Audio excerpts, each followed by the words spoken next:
बात है। दिल्ली नाम के शहर में रानी अपनी माँ रोहिणी और पिता प्रीतम के साथ रहती थी। एक दिन रानी रोहिणी से बोलती है, माँ, क्या हम लोगों का कोई गांव नहीं है क्या? जब देखो हम यहीं पड़े रहते हैं। मेरी सारी सहेलियाँ छुट्टियों में गांव घूम कर आती हैं। इससे पहले रोहिणी कुछ बोलती, वहाँ प्रीतम आ जाता है और कहता है, क्यों नहीं बेटी, हम लोगों का भी गांव है और वहाँ पर हमारी जमीनें और मकान भी हैं।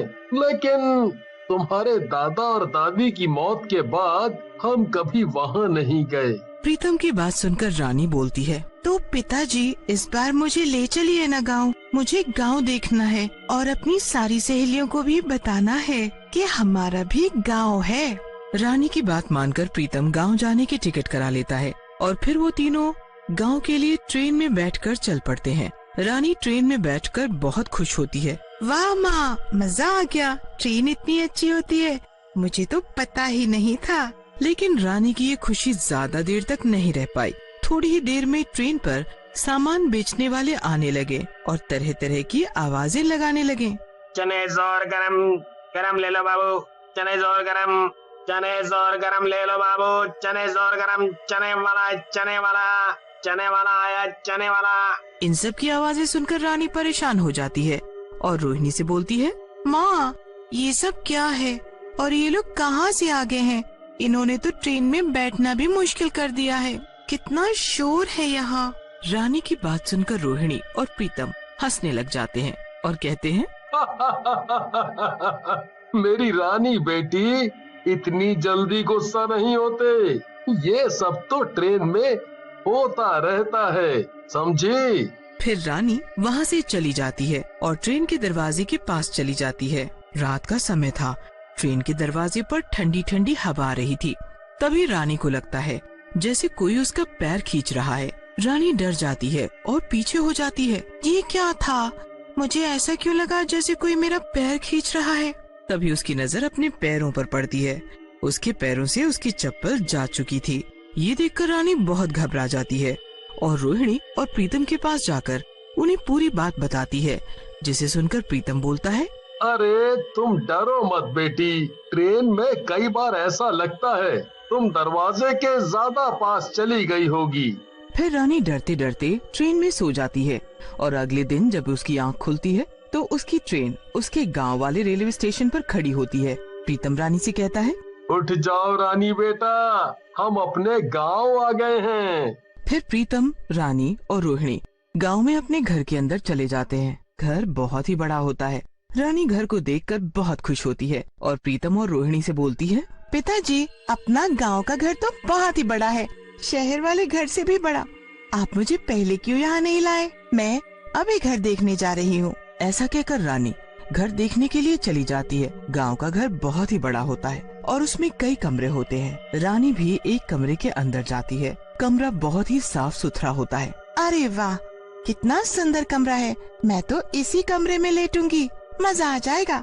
अभी माँ और पापा को बताती हूँ। ऐसा कहकर रानी जैसे ही जाने के लिए मुड़ती है, उसे कमरे के बेड के नीचे कोई आवाज आती है।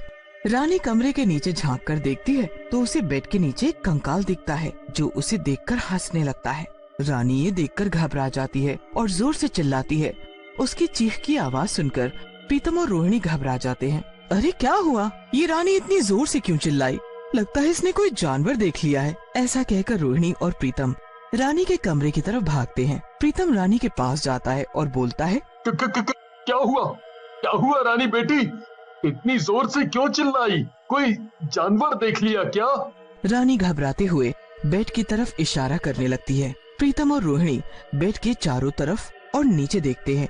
रोहिणी रानी से बोलती है, अरे कुछ भी नहीं है यहाँ, क्यों घबरा रही हो? फिर रानी प्रीतम और रोहिणी को कंकाल वाली बात बताने लगती है। रानी की बात सुनकर प्रीतम हंसने लगता है और बोलता है, कंकाल। अरे रानी बेटी, तुम्हें कोई गलत फहमी हुई है। अरे ऐसा कुछ भी नहीं है, तुम डरावनी फिल्में कम देखा करो। ऐसा कहकर प्रीतम वहाँ से चला जाता है। रानी भी खेलने में लग जाती है। रात के समय जब रानी सो रही होती है तभी उसे ऐसा लगता है कोई उसके बालों में हाथ फेर रहा है। रानी घबरा कर उठती है। उसके सामने 3 कंकाल खड़े होते हैं जो जोर जोर से हंसने लगते हैं। उठ गई रानी बेटी। मजा आ जाएगा तुम्हें मार कर। ऐसा कहकर तीनों कंकाल रानी की तरफ बढ़ते हैं, लेकिन रानी बेड से उतरकर भाग जाती है। मम्मी, पापा, बचाओ, ये कंकाल तो पीछे पड़ गए हैं, बचाओ मुझे, ये मार डालेंगे मुझे। रानी की चीखने की आवाज सुनकर प्रीतम और रोहिणी भी अपने कमरे से बाहर आ जाते हैं। रानी डर की वजह से पसीने में भीग जाती है। उसकी ये हालत देखकर प्रीतम कहता है, तुम इसको कमरे में लेकर जाओ रोहिणी, मैं जरा इसके कमरे में जाकर देखता हूँ क्या हो रहा है ये सब। रानी को लेकर रोहिणी कमरे में चली जाती है और प्रीतम रानी के कमरे में जाकर देखता है। ये सब क्या हो रहा है? कमरे में तो कोई भी नहीं है। ये रानी किसे देख देख कर घबरा रही है? ऐसा कहकर प्रीतम रानी के कमरे से निकल जाता है, लेकिन तीनों कंकाल रानी के कमरे की छत से चिपके हुए हंसने लगते हैं और बोलते हैं, तू हमें इतनी जल्दी से नहीं मिल पाएगा प्रीतम। पहले तेरी बेटी को मारेंगे, फिर तुझे। प्रीतम रानी और रोहिणी के पास चला जाता है। रोहिणी प्रीतम से बोलती है, देखो जी, मुझे तो ये सब कोई भूत प्रेत का चक्कर लगता है। इससे पहले कोई और अनहोनी हो, या तो किसी तांत्रिक को बुला लो या फिर यहाँ से चलो। रोहिणी की बात मानकर अगली सुबह प्रीतम एक तांत्रिक को बुलाकर घर में लाता है। तांत्रिक घर में घूमते घूमते बोलता है, तुम इस जगह को जितनी जल्दी हो सके छोड़ दो, नहीं तो ये तुम्हारे परिवार के लिए खतरा साबित हो सकता है। इस जगह मुझे कुछ ठीक नहीं लग रहा, यहाँ कुछ तो गड़बड़ है। तांत्रिक की बात सुनकर रोहिणी बोलती है, जो कुछ भी हो सच सच बताओ, क्या गड़बड़ है? रोहिणी की बात सुनकर तांत्रिक बोलता है, इस मकान में 3 मौतें हुई हैं, जिन्हें जलाया गया था। उन्हीं की आत्मा यहाँ भटक रही है। जो भी इस घर में रहेगा वो आत्मा उसे मार डालेगी। इससे ज्यादा मैं कुछ नहीं बता सकता। उन आत्माओं से मैं भी नहीं लड़ सकता। ऐसा मत कहो बाबा, मैं और मेरे परिवार को बचा लो, कुछ भी करो। मैं इस मामले में कुछ नहीं कर सकता हूँ। ये सब मेरी पहुंच से दूर है। आप सब यहाँ से चले जाओ। मैं एक ताबीज दे रहा हूँ जो कि शायद आप लोगों की कुछ रक्षा कर सके। ऐसा कहकर तांत्रिक उन तीनों को ताबीज पहना देता है, लेकिन तभी वहाँ कंकाल आ जाते हैं और हंसते हुए बोलते हैं, तांत्रिक, तेरे इन ताबीजों से कुछ नहीं होगा। आज इन तीनों की मौत मेरे हाथों पक्की है। शुरुआत तेरे से ही करता हूँ। तुम तीनों यहाँ से भाग जाओ और अपनी जान बचाओ, नहीं तो ये तीनों राक्षस तुम्हें मार डालेंगे।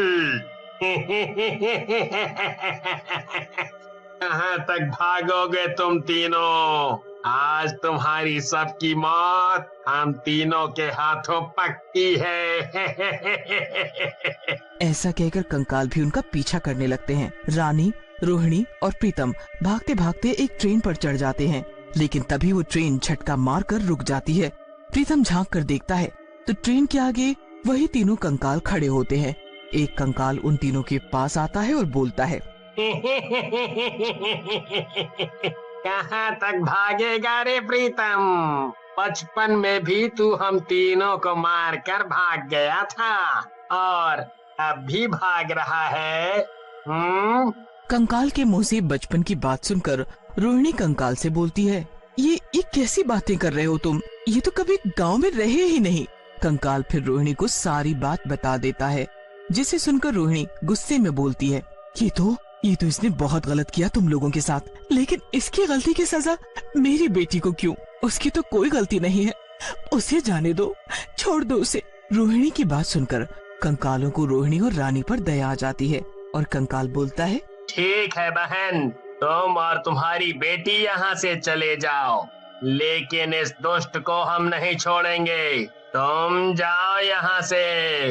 रोहिणी रानी को लेकर वहाँ से जाने लगती है। तभी प्रीतम बोलता है, मुझे मुझे छोड़कर मत जाओ, मुझसे गलती हो गई है रोहिणी, मुझे छोड़कर मत जाओ। और तीनों कंकाल प्रीतम को मार डालते हैं।